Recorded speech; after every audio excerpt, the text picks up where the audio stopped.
MA final समाजशास्त्र में आप सभी का स्वागत है। पिछले दिनों हमने सामाजिक परिवर्तन के दो सिद्धांत, रेखिक सिद्धांत और चक्रीय सिद्धांत पर बात की थी। आज हम सामाजिक परिवर्तन का तीसरा सिद्धांत अर्थात उतार चढ़ाव का सिद्धांत को देखेंगे, उसको समझेंगे। चक्रीय सिद्धांत से मिलता जुलता सोरोकिन का सामाजिक सांस्कृतिक गतिशीलता का सिद्धांत या उतार चढ़ाव का सिद्धांत है।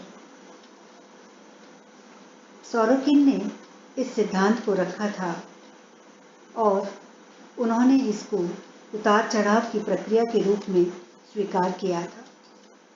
सोरोकिन ने सामाजिक परिवर्तन की प्रक्रिया को अपने ढंग से समझने का प्रयत्न किया है। इसकी विवेचना इनकी प्रख्यात पुस्तक सोशल एंड कल्चरल डायनामिक्स में मिलती है। सोरोकिन ने सामाजिक परिवर्तन को समझाने के लिए परंपरागत पद्धति का अनुकरण नहीं किया, बल्कि उन्होंने सामाजिक परिवर्तन को एक अलग तरीके से प्रस्तुत किया है।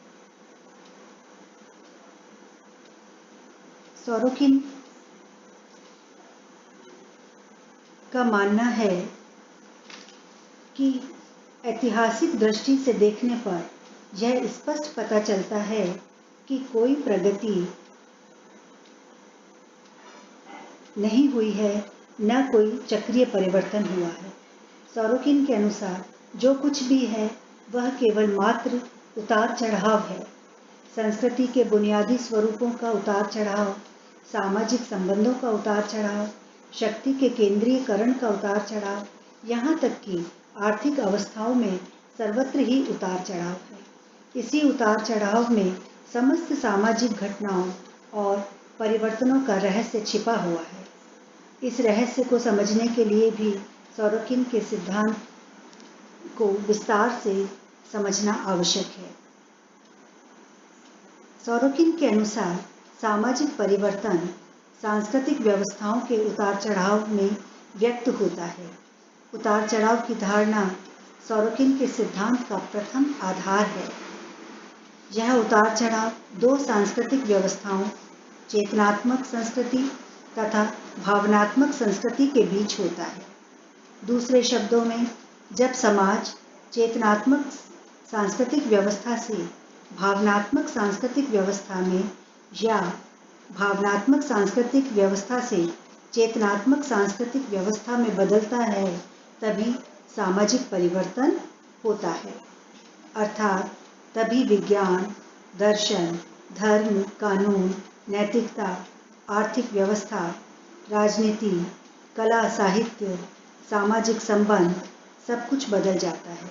इस प्रकार सोरोकिन के सामाजिक परिवर्तन के सिद्धांत का दूसरा आधार चेतनात्मक संस्कृति और भावनात्मक संस्कृति के बीच भेद है। सोरोकिन के अनुसार जब एक सांस्कृतिक व्यवस्था, उदाहरण के लिए चेतनात्मक संस्कृति व्यवस्था, अपनी चरम सीमा पर पहुंच जाती है, तो उसे अपनी गति को विपरीत दिशा अर्थात भावनात्मक संस्कृति व्यवस्था की ओर मुड़ना ही पड़ता है। अर्थात पहले की व्यवस्था के स्थान पर दूसरी व्यवस्था का जन्म होता है, क्योंकि प्रत्येक व्यवस्था की, चाहे वह कितनी ही अच्छी हो या बुरी, पनपने, आगे बढ़ने तथा विकसित होने की एक सीमा है। यही सोरोकिन का सीमाओं का सिद्धांत है, जो कि सामाजिक परिवर्तन का तीसरा आधार है। सोरोकिन ने सामाजिक परिवर्तन का चौथा आधार यह है कि सांस्कृतिक अवस्था से दूसरी अवस्था में परिवर्तन होता तो अवश्य है, परंतु होता अनियमित रूप में। दूसरे शब्दों में, सांस्कृतिक व्यवस्थाओं के उतार चढ़ाव को किन्हीं निश्चित बंधनों में बांधा नहीं जा सकता है।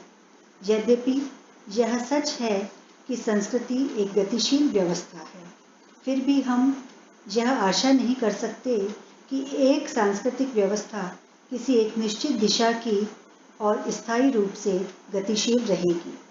सोरोकिन द्वारा प्रस्तुत संस्कृति की इस अनियमित तथा अनिश्चित गतिशीलता को अर्थात सामाजिक परिवर्तन को संपूर्ण प्रक्रिया को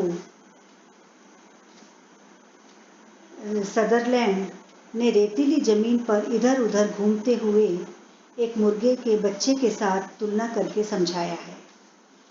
मुर्गी का बच्चा चलता फिरता तो अवश्य नजर आएगा, पर कभी इधर तो कभी उधर, कभी चक्रीय रूप में तो कभी त्रिभुजाकार में। कहने का तात्पर्य यह है कि मुर्गी के बच्चे की गति की कोई निश्चित दिशा या रूप नहीं होता।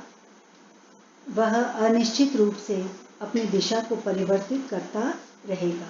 संस्कृति में भी इसी प्रकार भावनात्मक तथा चेतनात्मक संस्कृति के बीच अनियमित और अनिश्चित रूप में उतार चढ़ाव की प्रक्रिया चलती है।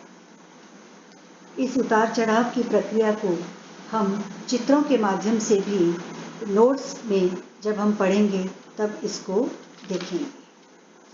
Thank you.